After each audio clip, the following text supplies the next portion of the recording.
The Greensboro News and Record reported, quote, Burke County settles federal discrimination case. A Western North Carolina county has settled a racial discrimination complaint filed by the U.S. Department of Justice after a government employee repeatedly used a racial epithet at work, end quote. Juxtaposed. A GPD officer referred to a Hispanic officer as a, quote, wetback, end quote. Chief Ken Miller did not discipline the offending officer. In fact, Ken Miller wrote an email to the entire GPD in support of the offending officer to include exploring how to, quote, silence the individuals, end quote, that publicized the violation. Ken Miller, great message to minorities. Thanks for opening the city up for liability.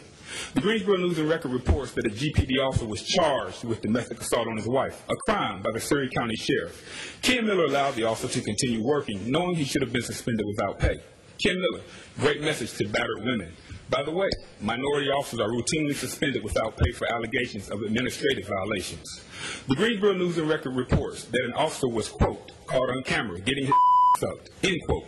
Chief Ken Miller did not charge the officer with felonious crime against nature or indecent exposure. Ken Miller refuses to inform the community if the sex offender is dangerous to our wives and daughters. By the way, citizens are routinely arrested and prohibited from property for urinating in public.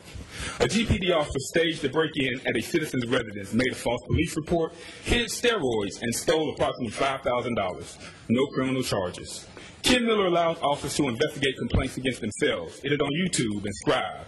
Lamont Pride attempted to murder a citizen by shooting the citizen. Pride fled to New York. Pride was arrested by NYPD on minor charges. NYPD contacted GPD. GPD refused to extradite Pride. Pride was released. Pride shot and killed a NYPD officer approximately 3 weeks after his release. Michael Slagle was in jail, charged with murder and the attempted murder of Miss Deborah Moy. Slagle was released in May because the DA said he could not defend the actions of the GPD. Lamont Armstrong was charged with murder by the GPD in 1995. After 17 years in jail, Mr. Armstrong was released. Duke lawyers found that law enforcement hid details from Armstrong's defense team. A witness against Armstrong recanted, stating that an officer told him if he did not say Armstrong committed the crime, then he would be charged. The DA stated, quote, I really hope nobody was intentionally framing Armstrong, but this is so close to the line, it raises questions, end quote. Robbie Perkins, stop being a weak, coward leader. Robbie, why has no investigation been conducted to find out who framed Mr. Armstrong? How can citizens trust the GPD? And why has Chief Ken Miller not been terminated? I make a motion. Thank you, Mr. Cherry. I'm making a motion that we have the Sex Act beeped from the replays. I know ask your attorney the law.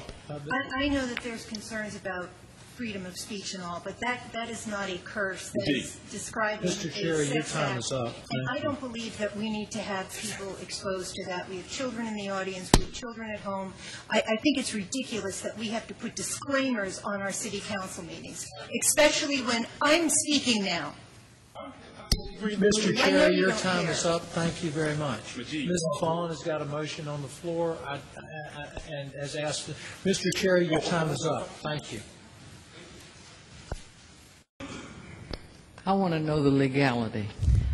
Yes, ma'am. With respect to if council wishes to bleep out the information as we noted to council previously, if council requests that, we will work with public affairs on ensuring that that takes place. Second. You are permitted to do so. You are permitted to do so. You are permitted because Mr. Cherry has already had the opportunity to speak.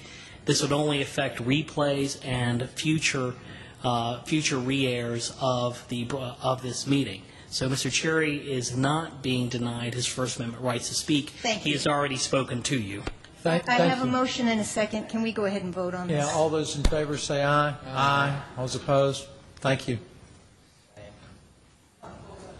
Mrs. Bellamy-Swan. Mr. Shkan, I don't think you were here, but I think just so that we can let citizens know, if you go back and look up the incident as far as the racial epithet and look at who was the chain of command at the time, I think that it would be surprising to some people to know who was the captain at the time that that particular decision was made.